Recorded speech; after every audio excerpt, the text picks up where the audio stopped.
Alright guys, we're gonna have to talk about Arcane. So before we begin with the video, I'd like to show you my credentials. I am in fact a veteran League of Legends player. I played the game for over 11 years. I've played an astronomical amount of TFT and Legends of Runeterra. So I know quite a bit about these characters, you know, they're ingrained into my brain. I could probably name you every single League character, including several ones that aren't even champions. And I love it. I honestly do love the universe for how, even though the game's terrible. And I really like the first season of Arcane, you know?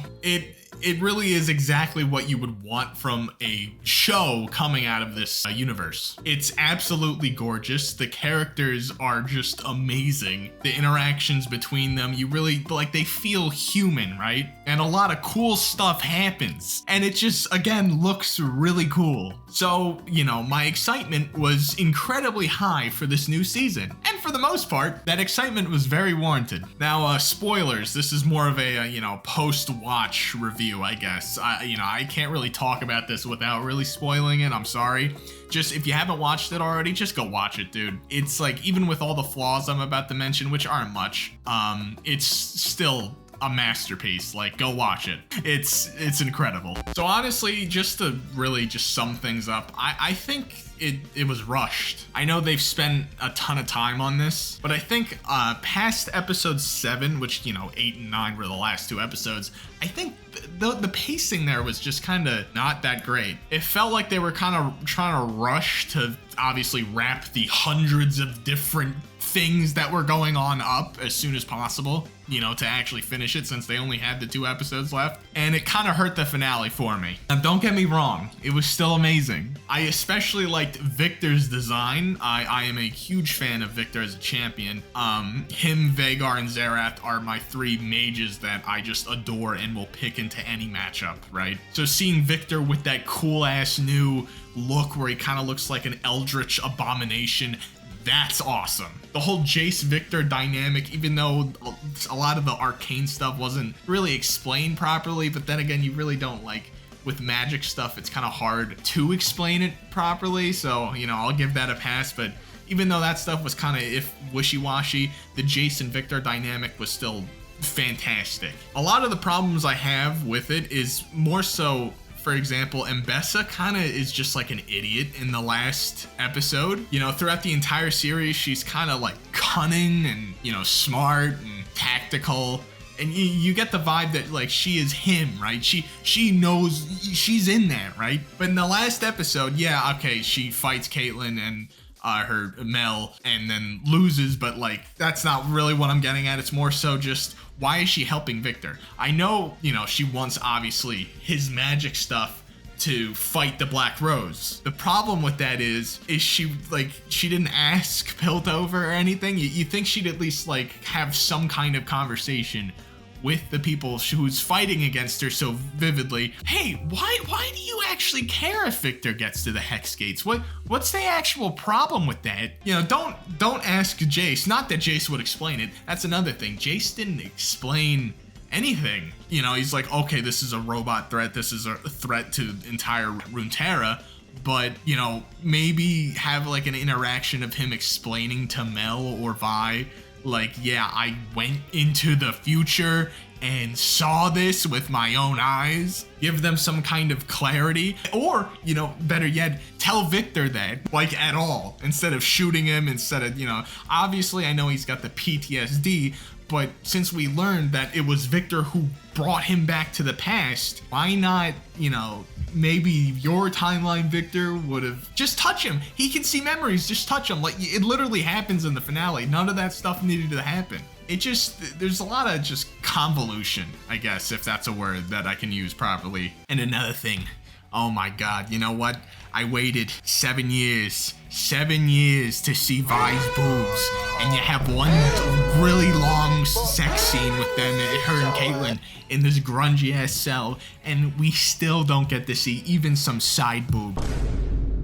It's ridiculous. It's a travesty, to be honest. And I don't like the way they did the finale too, because obviously, it's just depressing. And I know that's fine to have kind of a more sad ending that's still good. But the thing is with, for example, Vi, okay, my sister and my father just died. All I have is Caitlyn, really. Echo didn't. Did Echo even talk to Vi at all throughout this entire season? I don't think he did. Like, they're not friends anymore, basically. I mean, we have no thing to work on there with, like, how do we know if they're still friends? They don't talk to each other at all throughout the entire show. So Echo's alone and depressed. Vi's depressed, but I guess at least with Caitlyn. And then we have Jinx, which might be alive because, of course, during the explosion, you can see the pink, like, kind of vibrant neon light come out of the explosion right before it actually happens, which is generally showing Shimmer, right? Shimmer, Jinx. And then at the end, you see the airship. Jinx always wanted to be on an airship.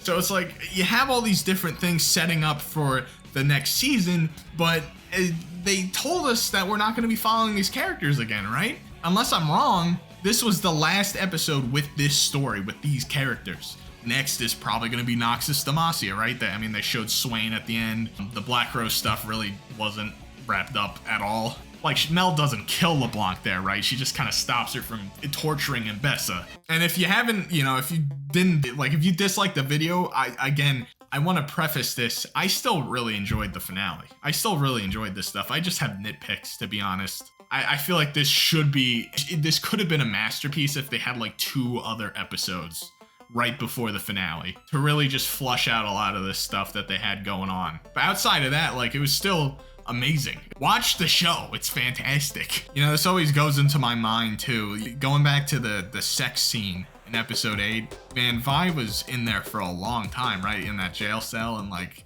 when's the last time either Caitlyn or Vi has taken a shower? My God, like that must have stank. And I don't know how they really rushed it, right? Because they were planning this so much. So it just confuses me. It really does confuse me on why they went about this way. I don't know why they didn't give them a couple more episodes. Obviously, it's more, we want more Arcane. Big whoop, like big shocker there. You know, it's Arcane. Obviously, we want more of it. The show's amazing. It's fantastic. It's gorgeous.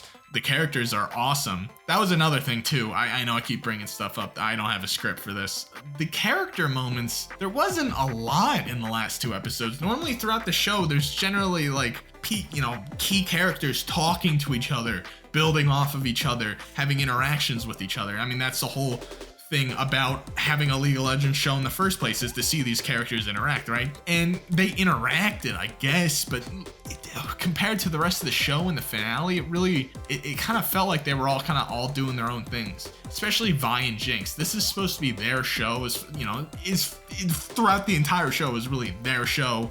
Victor, Jace were kind of the B plot, and all that other stuff was happening on the side. Jinx and Vi were the main thing. They were basically side characters in the last 2 episodes, you know? Echo was the star of the show, which is fine with me, to be honest. He needed to do something, but you could have literally taken Vi and Jinx out of the finale, and would that have changed anything outside of, I guess, Jinx saving Caitlyn and Mel during that like one scene where she comes in with the airship. By the way, I like that the airship had the bunny ears from what's her name? The little girl Jinx had before she blew herself up. I forget her name for some, Isha, I think? I don't know. But it had the bunny ears painted on it, and it had like her little goggle eyeballs on there too. That was a cute detail. I like that. But yeah, that's my my jumbled, rambled nonsense review. If you enjoyed, please like and subscribe. I hope I didn't get a million dislikes and hateful comments because I critiqued it at all, even though I utterly loved it still, despite the flaws I see in my own eyes. Let me know in the comments if you agree or disagree. And I really hope that I don't have to wait another 7 million years to see the next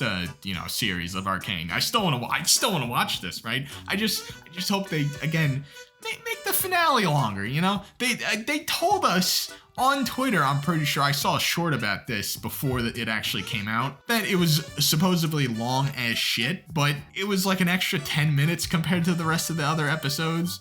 Like that finale, if that was 2 hours, oh my God, that would have been perfect. Like all those fights drawn out a little bit more, all that, like maybe shove in little character interactions there, maybe have Jace talk to Mel or Vi, or yeah, Jace talk to Vi like at all. I'm complaining too much. It's over. The show, fantastic. I implore you to watch it, but you know, the finale definitely kind of soured it a little bit for me. Just a tad bit, right? The thumbnail's kind of clickbait. It was rushed, but it was, you know, I'm still satisfied, just not as satisfied as I could have been. All right, like and subscribe. Check out my other videos that are completely disoriented from this. I'm just gonna start making stuff where that's where we're at in this universe now with my brain. All right, see ya.